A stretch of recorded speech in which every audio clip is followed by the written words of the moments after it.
আরেকবার সবাইকে স্বাগত। আজকে আবারও হাজির হয়ে গেলাম আরও একটা নতুন রেসিপি নিয়ে। আজ তৈরি করব ডিম আর ময়দা দিয়ে দারুণ একটা রেসিপি। এই রেসিপি দেখতেও যেমন সুন্দর, খেতেও কিন্তু দারুণ হয়ে থাকে। আর খুব তাড়াতাড়ি এই রেসিপিটি তৈরি করে নেওয়া যাবে, এমনই একটা রেসিপি নিয়ে চলে এসেছি, কোনো রকমের ঝামেলা ছাড়াই। আর ঘরে থাকা কয়েকটি উপকরণ দিয়ে তোমরা কিন্তু ঝটপট এই নাস্তাটি তৈরি করে নিতে পারবে। আশা করছি আমার আজকের রেসিপি আমার প্রত্যেকটি বন্ধুর কাছে ভীষণ ভালো লাগবে। আর আজকে যদি আমার ভিডিওতে নতুন কোনো বন্ধু এসে থাকো, তাহলে একটা লাইক দিয়ে আমার চ্যানেলটিকে সাবস্ক্রাইব করো। আর যে সকল বন্ধুরা অলরেডি আমার চ্যানেলটিকে সাবস্ক্রাইব করেছো, তাদের সবাইকে জানাই অসংখ্য অসংখ্য ধন্যবাদ। তাহলে চলো এই রেসিপিটি কিভাবে তৈরি করলাম এই ভিডিওতে দেখে নেওয়া যাক। তো এই রেসিপিটি বানানোর জন্য প্রথমেই একটা মিক্সিং বলে 1 কাপ দুধ নিয়ে নিলাম। আর এটা কিন্তু গরম দুধ নিয়েছি আমি। এবার ওই কাপেরই মাপ করে নিয়ে নিচ্ছি হাফ কাপ গরম জল। এবার এরই সাথে দিয়ে দিচ্ছি হাফ চামচ নুন, আর দিয়ে দিচ্ছি 1 চামচ চিনি। চাইলে চিনির পরিমাণটা বাড়িয়েও দিতে পারো। এবার এরই সাথে দিয়ে দিচ্ছি 1 চামচ ইস্ট। আর এই ইস্ট কিন্তু তোমরা যে কোনো মুদিখানার দোকানে পেয়ে যাবে। এবার চামচ দিয়ে একটু নেড়ে চেড়ে ঢাকা দিয়ে 5 মিনিটের জন্য রেখে দেব।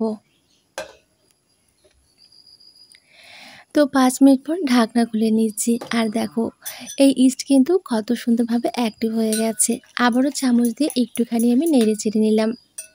এবার এর মধ্যে দিয়ে দিচ্ছি ময়দা। এখানে যেই কাপের মাপ করে আমি দুধ নিয়েছি না বন্ধুরা, ঠিক সেই কাপেরই মাপ করে 2 কাপ কিন্তু ময়দা রয়েছে। তোমরা চাইলে ময়দার পরিবর্তে এখানে আটা ব্যবহার করতে পারো। এবার একটা চামচ দিয়ে খুব ভালোভাবে নেড়ে চেড়ে নিচ্ছি। খুব ভালোভাবে নেড়ে চেড়ে নেওয়া হয়ে গেলে এবার এর মধ্যে দিয়ে দিচ্ছি একটা ডিম। আর ডিমটা আগে থেকে কিন্তু একটা বাটিতে আমি ভেঙে নিয়েছিলাম। অনেক সময় ডিম কিন্তু বন্ধুরা নষ্ট থাকে, তার জন্য আগে অবশ্যই অন্য একটা বাটিতে ভেঙে নেবে, তারপরে কিন্তু তোমরা এখানে দেবে।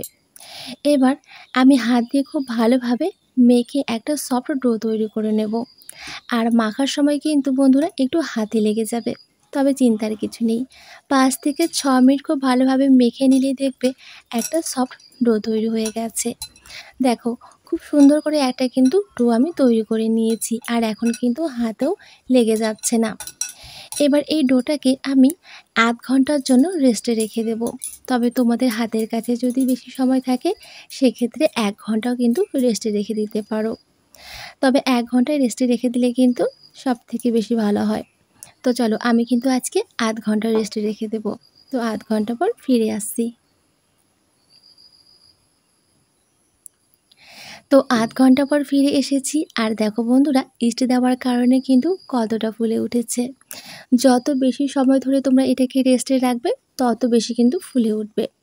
এবার এখান থেকে বাতাসটাকে খুব ভালোভাবে বের করে নেওয়ার পর একটা বোটের মধ্যে আমি নিয়ে নিচ্ছি। আবারও কিছুক্ষণের জন্য এবার এই ডোটাকে আমি মেখে নেব। আবারও 2 থেকে 3 মিনিট সময় ধরে ডোটাকে খুব ভালোভাবে মেখে নিয়েছি। এবার ঠিক এরকম গোল করে নেওয়ার পর এবার আমি একটা রুটির সাইজ করে বেলে নেব। আর আজকে কিন্তু আমি একটা রুটি করে নেব। তোমরা চাইলে একটার জায়গায় কিন্তু 2টো রুটিও বেলে নিতে পারো। সেক্ষেত্রে তোমরা মাঝখান দিয়ে কেটে 2টো লেচি সমান ভাগে ভাগ করে নেবে আগে। তো আমি রুটিটা বেলে নেওয়ার জন্য প্রথমে একটু ময়দা ছিটিয়ে দিচ্ছি, এতে করে কিন্তু বেলতে সুবিধে হবে। আর এই রুটিটা কিন্তু একটু মোটা করে বেলে নিতে হবে, আর একটু বড় সাইজের করে বেলে নিতে হবে। তো এই রুটি বেলতে বেলতেই তোমাদের কাছে একটা ছোট্ট রিকোয়েস্ট করব। যদি আমার রেসিপিগুলো তোমাদের ভালো লেগে থাকে বন্ধুরা, তাহলে অবশ্যই একটা লাইক দিয়ে কিন্তু আমার চ্যানেলটিকে সাবস্ক্রাইব করো। তো দেখো কথা বলতে বলতে রুটিটাকে কিন্তু আমি বেলে নিয়েছি। এবার উপর থেকে দিয়ে দিচ্ছি একটু অরেঞ্জ কালারের ফুড কালার। তবে তোমরা যদি চাও ফুড কালারটা কিন্তু স্কিপ করতে পারো। আমি শুধুমাত্র দেখার সৌন্দর্যের জন্য এই ফুড কালারটা ব্যবহার করছি। তো সমস্ত রুটিতে ফুড কালারটা খুব ভালোভাবে হাত দিয়ে আমি লাগিয়ে নিয়েছি। এবার দেখো আমি কেটে নিচ্ছি। ঠিক এইভাবে আমি কেটে নিচ্ছি। তোমরা একটু ভালোভাবে লক্ষ্য করবে, তাহলে কিন্তু বুঝতে পারবে যে কিভাবে কেটে নিচ্ছি। প্রথমে এই রুটিটাকে মাঝখান দিয়ে আমি কেটে নিলাম। এবার এই বোর্ডটাকে ঘুরিয়ে নিচ্ছি। আবারও একইভাবে কিন্তু মাঝখান দিয়ে আমি কেটে নেব। দেখো ঠিক এইভাবে কেটে নিচ্ছি। একটু তোমরা লক্ষ্য করবে, খুবই সহজ বন্ধুরা, যে কেউ তোমরা কিন্তু এই কাজটা করে নিতে পারবে। আবারও কিন্তু আমি কেটে নেব। দেখো ঠিক এইভাবে কেটে নিচ্ছি।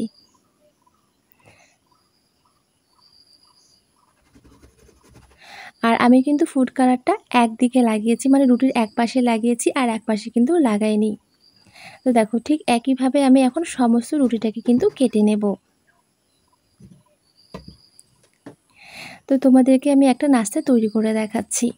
দেখো এই নাস্তাটাকে প্রথমে এইভাবে আমি একটু রোল করে নিচ্ছি। দেখো, আর রোলটা কিন্তু অবশ্যই একটু চেপে চেপে দেবে, মানে চেপে চেপে রোলটা করবে, এতে করে ভাজার সময় কিন্তু খুলে যাবে না।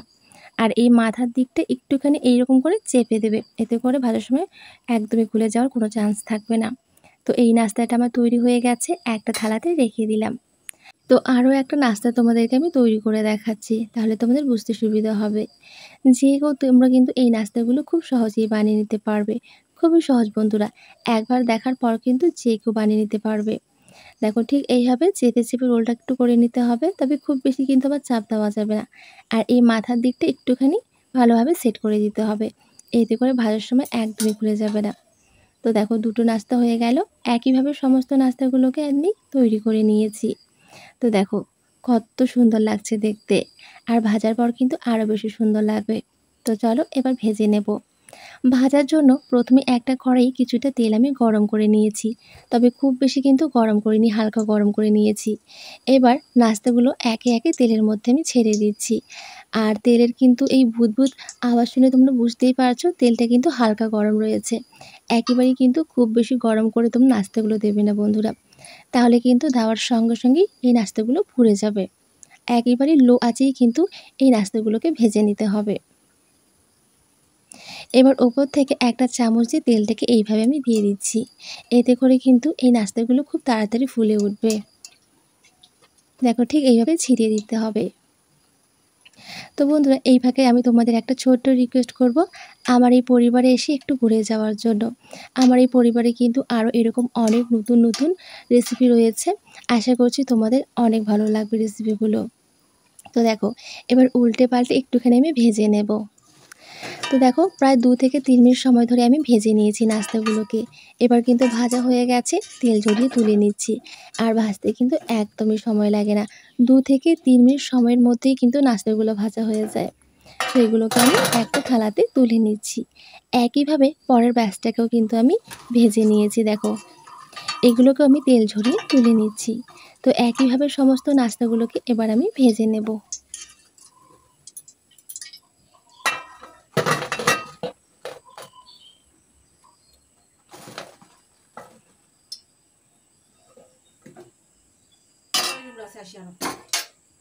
তো একইভাবে সমস্ত নাস্তাগুলোকে আমি তৈরি করে নিয়েছি, আর দেখতে কতটা সুন্দর লাগছে।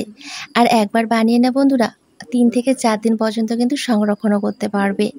আর এই নাস্তাগুলো না তোমরা যে কোনো সাথেই খেতে পারবে, যে কোনো চাটনির সাথে, এমনকি যে কোনো সবজির সাথে, চায়ের সাথে, গুড়ের সাথে, এমনকি শুধু মুখেও খেতে কিন্তু ভীষণই ভালো লাগে। আর ভেতরটা কিন্তু ভীষণই সফট হয় বন্ধুরা।